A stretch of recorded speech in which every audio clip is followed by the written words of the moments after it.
चलिए, आज हम लोग एक नया चैप्टर लाए हैं। वो चैप्टर का नाम है फंक्शन। वो रिलेटेड किससे है? रिलेशन से ही रिलेटेड है। तो फंक्शन को हम लोग रिलेशन के थ्रू जो है समझेंगे। फंक्शन का दूसरा नाम क्या है? मैपिंग। तो इसको हम लोग डिफाइन करते हैं। A relation R such that A to B is said to be function if every element of set A have unique image in set B. Unique image in set B. कोई भी relation function तभी होगा जब set ए का प्रत्येक element का unique image set B में हो। अब एक नया वर्ड इसमें आ रहा है कि यूनिक का क्या मतलब है? यूनिक का मतलब होता है ओनली वन। ओनली वन समझ लीजिए, ओनली वन मतलब ओनली वन ही इमेज हो। ओनली वन क्या हो? इमेज हो। मतलब आप समझ लीजिए कि एक आदमी का दो या दो से अधिक जगह इमेज नहीं होना चाहिए, ये फंक्शन नहीं होगा। लेकिन दो या दो से अधिक आदमी का एक जगह इमेज हो सकता है।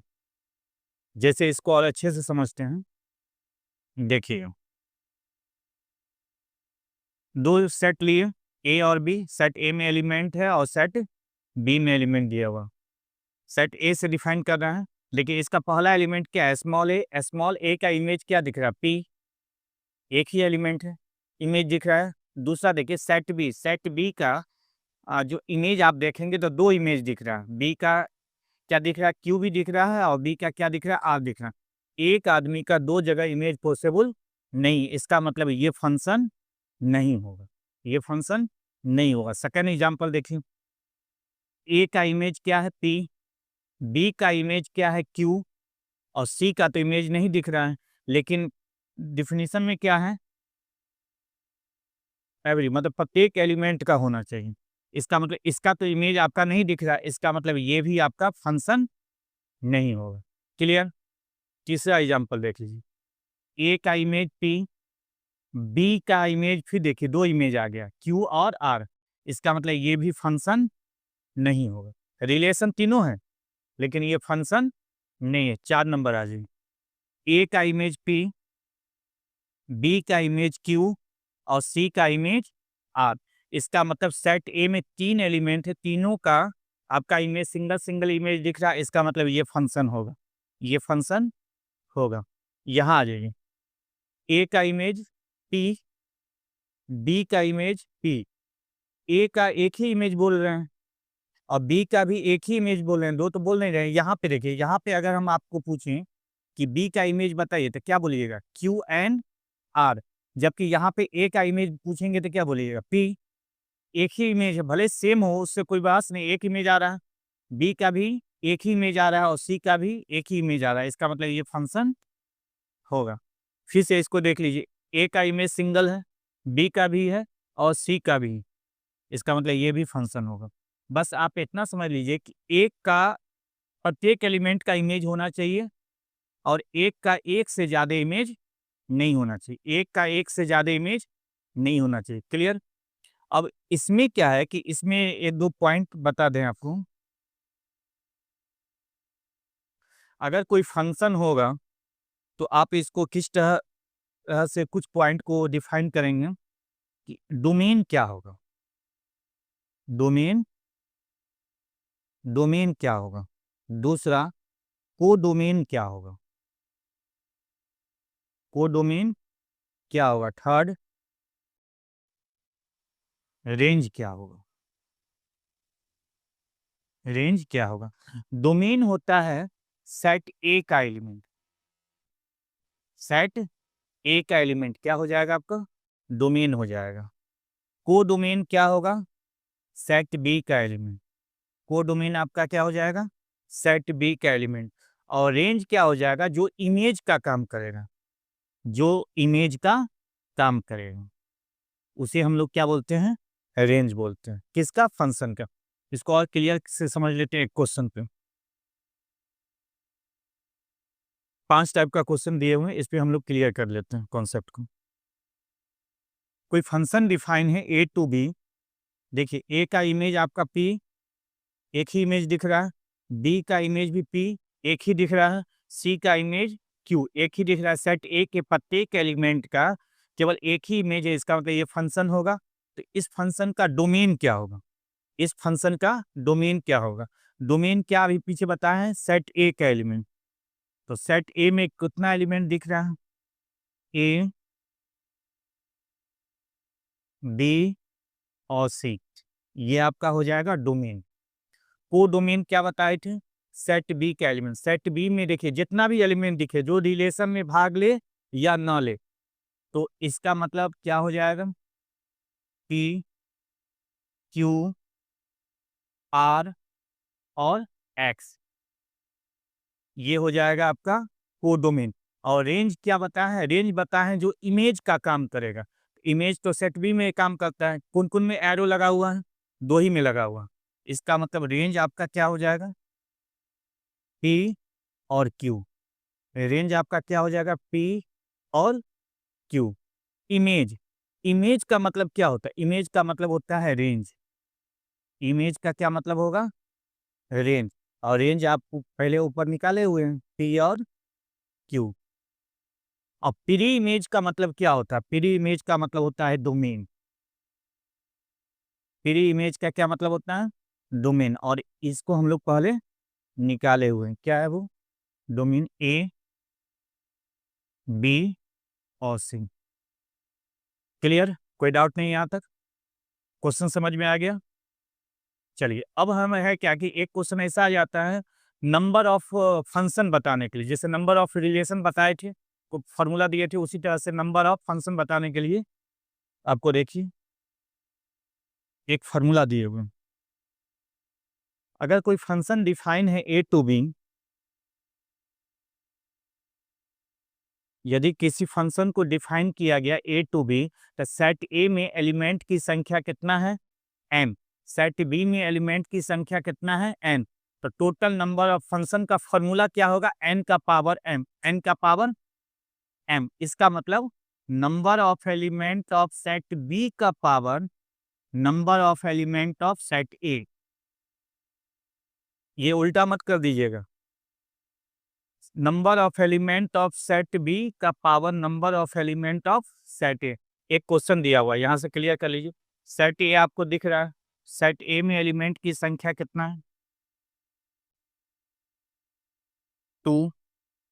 एंड सेट बी में एलिमेंट की संख्या कितना दिख रहा है, 3। क्लियर, तो टोटल नंबर ऑफ फंक्शन आपको देखना है, इसलिए टोटल नंबर ऑफ फंक्शंस क्या होगा, डी वाला जो है ए टू बी डिफाइन है ना, तो 3 का पावर आएगा आपका 2। 3 का पावर कितना आएगा, 2 आ जाएगा, तो कितना आ गया, 9। कोई डाउट है इसमें, क्लियर है? चलिए आगे, अब हम लोग चलिए पढ़ते हैं types of functions. Types of function, इसको देख लीजिएगा, ये इंपॉर्टेंस फार्मूला है, इस पे क्वेश्चन रहता है आपका 12th में। टाइप्स ऑफ फंक्शन में 5 टाइप होता है, लेकिन 3 टाइप में उस 5 टाइप को कन्वर्ट किया जा सकता है। तो सबसे पहला टाइप हम लोग पढ़ते हैं one one function. One one function, उसी का दूसरा नाम भी याद रखना है, इंजेक्टिव फंक्शन। क्या नाम याद रखना है, वह इंजेक्टिव फंक्शन। वन वन नाम से ही क्लियर, वन वन, एक का एक इमेज, एक का एक इमेज। मतलब सेट ए में जितना भी एलिमेंट है, अलग अलग एलिमेंट का अलग अलग इमेज अगर हो जाए तो उसे वन वन फंक्शन कहते हैं। उसे क्या कहते हैं, वन वन फंक्शन कहते हैं। देखिए एक फंक्शन डिफाइन है A to B is said to be one one function if different elements of A have different image in D. मतलब एक अलग अलग एलिमेंट का क्या होना चाहिए, अलग अलग इमेज, तो वो क्या कहलाएगा, वन वन फंक्शन। क्या कहलाएगा, वन वन फंक्शन। देखो वन वन फंक्शन के लिए ये कंडीशन दी है, इसको याद रखना। ऑब्जेक्टिव में भी आ जाता है ये कंडीशन, याद रखिएगा। और सब्जेक्टिव को प्रूव करने के लिए 2 नंबर में भी इस कंडीशन को यूज किया जाता है। 1-1 का कंडीशन क्या है कि अगर f(x1) बराबर f(x2), अगर आप x1 बराबर x2 ले आते हैं तो वो कौन सा फंक्शन प्रूफ हो जाएगा? 1-1 फंक्शन। इसको जब हम यूज करेंगे सब्जेक्टिव में तो इसका अप्लाई कर देंगे डायरेक्ट। आप इसको याद रखिएगा, ऑब्जेक्टिव में आता है ये कंडीशन। 1-1 को और अच्छे से समझते हैं कुछ एग्जाम्पल से। देखिए, सेट ए में दिख रहा है एलिमेंट, सेट ए में अलग अलग एलिमेंट का अलग अलग इमेज दिख रहा है, इसलिए इसको हम लोग क्या बोलेंगे? 1-1 फंक्शन। 1-1 function, clear? अब देखिए, सेट ए में अलग अलग एलिमेंट का अलग अलग इमेज है, भले बी में एक एक्स्ट्रा है, उससे हमको कोई बात नहीं। हम किस पे जाएंगे? सेट ए में जाना। अलग अलग एलिमेंट का अलग अलग इमेज, अलग अलग एलिमेंट का अलग अलग इमेज है, तो इसे भी हम लोग क्या बोलेंगे? 1-1 फंक्शन। 1-1 1-1 फंक्शन, एक का एक इमेज, एक का एक इमेज। अब देखिए, ये अलग अलग एलिमेंट का सेम इमेज, अलग अलग एलिमेंट का क्या है? Same image. इसका मतलब नोट 1-1, ये 1-1 नहीं, नोट 1-1। और जो 1-1 नहीं होगा, याद रखिएगा, जो 1-1 नहीं होगा उसे हम लोग मेनी वन फंक्शन बोलते हैं। Many one function. 1-1 नहीं है, जब 1-1 नहीं है तो क्या होगा? ये मेनी वन। मेनी का मतलब क्या होता है? बहुत, बहुत का एक इमेज। 1-1 का मतलब क्या? एक का एक इमेज। मेनी मतलब बहुत, बहुत का एक इमेज। तो इसका मतलब जो फंक्शन 1-1 नहीं होगा वो कौन सा फंक्शन होगा? Many one. क्लियर है पहला? अब चलिए दूसरा टाइप हम लोग चलते हैं, लेकिन क्वेश्चन से पहले एक कॉन्सेप्ट देख लीजिए। Number of element of set A कितना है? m। Number of element of set B कितना है? n। तो number of 1-1 function from A to B, आपको दो फार्मूला दिया गया, या तो npm आएगा या 0 आएगा। परमिटेशन का यूज हो रहा है, लेकिन कंडीशन क्या है कि N B greater than equal to N A. मतलब सेट बी में एलिमेंट की संख्या अगर बड़ा या बराबर हो जाए सेट ए में एलिमेंट की संख्या से, तो ऊपर वाला यूज करेंगे, छोटा हो जाएगा तो डायरेक्ट 0 हो जाएगा। यहाँ पे देखिए एक परमिटेशन आ गया, एन पी एम। इस परमिटेशन को ब्रेक करेंगे, फॉर्मूला है एलिमेंट का, factorial N divided by factorial N minus M, factorial N minus M. अब फैक्टोरियल क्या होता है? चलिए इसको देख लेते हैं। जैसे फैक्टोरियल 4 कहीं लिखा हुआ, इसको आप जो दिख रहा है ना, वहां से आप स्टार्ट कीजिए, एक कम करते जाइए, गुना में लिखिए, 3, फिर एक कम कीजिए 2, फिर एक कम कीजिए 1, 1 से नीचे नहीं जाएगा। कहीं लिखा हुआ है 3, इसको ब्रेक करेंगे, कहाँ? 3 से स्टार्ट करना है, जो अंदर दिख रहा है फैक्टोरियल में, एक कम कीजिए, फिर एक कम कीजिए, 1 से नीचे नहीं जाएगा। ये जो फैक्टोरियल का सिंबल है, इस सिंबल को आप इस तरह से भी लिख सकते हैं, ये भी फैक्टोरियल का सिंबल है, कभी कभी ये दे देगा, कभी ये दे देगा। ठीक है, तो चलिए इस पे एक क्वेश्चन देख लेते हैं तो कॉन्सेप्ट पूरा क्लियर हो जाएगा। अब देखिए, इसमें number of element of set A कितना दिख रहा है? Number of element of set A दिख रहा है 2, and number of element of set B ये दिख रहा है 3। अब कंडीशन पहले, आपको दो कंडीशन है ना, कंडीशन पहले आप चेक कीजिए। यहाँ से क्लियर हो रहा है कि number of element of set B greater then number of element of set ए। कोई डाउट है किसी को? ये जब आपको क्लियर हो रहा है तो फार्मूला ये लगेगा, फार्मूला क्या लगेगा? N P M. और एन क्या था? Number of element of set B. Set B में कितना एलिमेंट है? 3। न, और m है सेट ए 2, फैक्टोरियल तोड़ना सिखाए हैं। यहाँ पे ऊपर वाला टर्म कितना है 3, नीचे में 3 - 2, क्या होगा इसको फैक्टोरियल तोड़ेंगे तो, और ये फैक्टोरियल 1, और फैक्टोरियल 1 का मान कितना होगा 1 होता है, कितना आ जाएगा 6। क्लियर।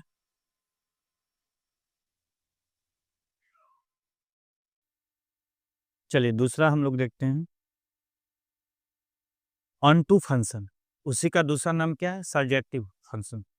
दोनों नाम ध्यान में रखिएगा।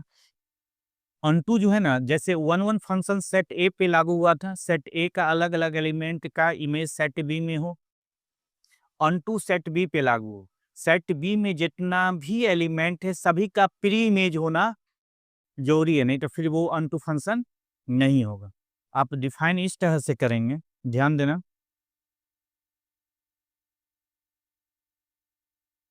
a function f such that a to b is said to be onto function if each element of a is the image of some element of a, sorry, each element of b is the image of some element of a, मतलब b में जितना भी element है वो set a का किसी न किसी एलिमेंट का क्या होना चाहिए इमेज होना चाहिए। और अनटू के लिए ये कंडीशन याद रखिएगा हमेशा, ये ऑब्जेक्टिव आता है function of A equal to B, function of A मतलब क्या रेंज इक्वल टू कोडोमेन, ये जो बॉक्स के अंदर लिखा हुआ है अनटू का कंडीशन याद रखिएगा, ऑब्जेक्टिव आता है इससे।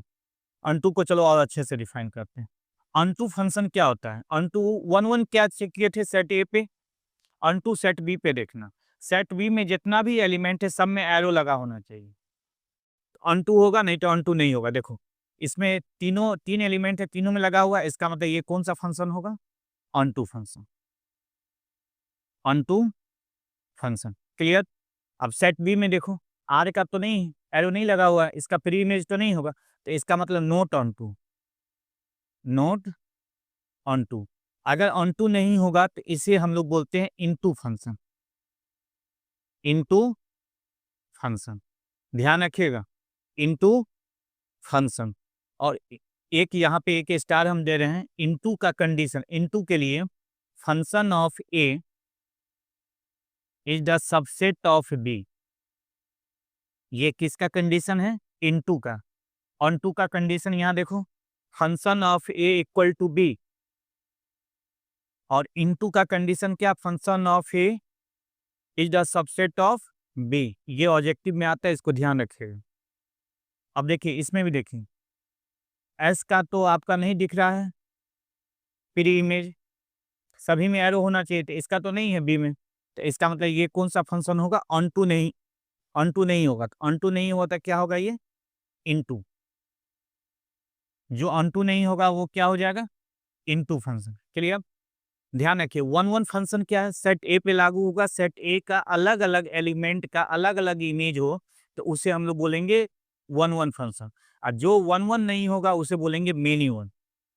अनटू क्या है सेट बी पे लागू होगा, सेट बी में जितना भी एलिमेंट है सभी का प्री इमेज हो तो वो अनटू होगा, अगर नहीं होगा अनटू तो उसे क्या बोलेंगे इनटू बोलेंगे। अनटू का condition function of A equal to B, into का condition function of A is the subset of B. Clear. अब आइए अगला one one onto function, one one onto function जिसको हम लोग क्या बोलते हैं बाइजेक्टिव, वैसा फंक्शन जो वन वन भी हो और ऑनटू भी हो तो वो क्या कहलाएगा बाइजेक्टिव फंक्शन। चलिए डिफाइन करते हैं, a function f such that a to b is said to be one one onto function if it is both one one and onto, जो वन वन भी हो और onto भी हो तो वो क्या कहलाएगा बाइजेक्टिव फंक्शन। तो सिंपल है,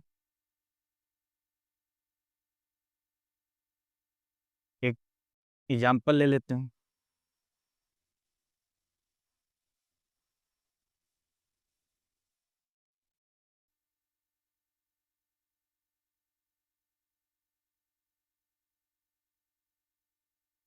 पहले इसको चेक करते हैं वन वन है कि नहीं। सेट ए का अलग अलग एलिमेंट का अलग अलग इमेज है, तो वन वन हो गया। और सेट बी में जितना भी एलिमेंट है सभी का प्री इमेज है, ऑन टू हो गया। ये वन वन भी है और ऑन टू भी है, इसलिए ये कौन सा फंक्शन होगा? Bijective function. Bijective function. Clear है? अब अब देखिए एक पॉइंट याद रखिएगा, बाइजेक्टिव के लिए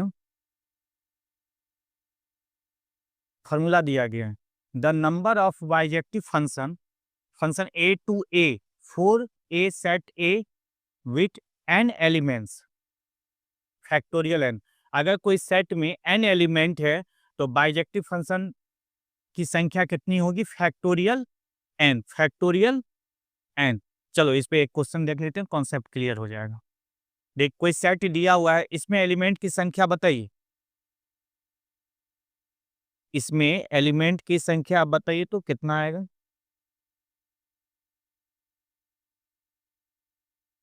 1 2 3 कहाँ तक गया? एन तक। तो एलिमेंट की संख्या कितना आ गया? N. How many bijective function function such that A to A can be define, कितना होगा? तो आपको पता है फॉर्मूला क्या होगा? Factorial N. जितना एलिमेंट होगा फैक्टोरियल लगा देंगे, एन एलिमेंट है इसमें क्या लगा देंगे? Factorial. Option number B. Clear है? चलिए अगले वीडियो में हम लोग क्वेश्चन को देखेंगे कुछ। क्लियर?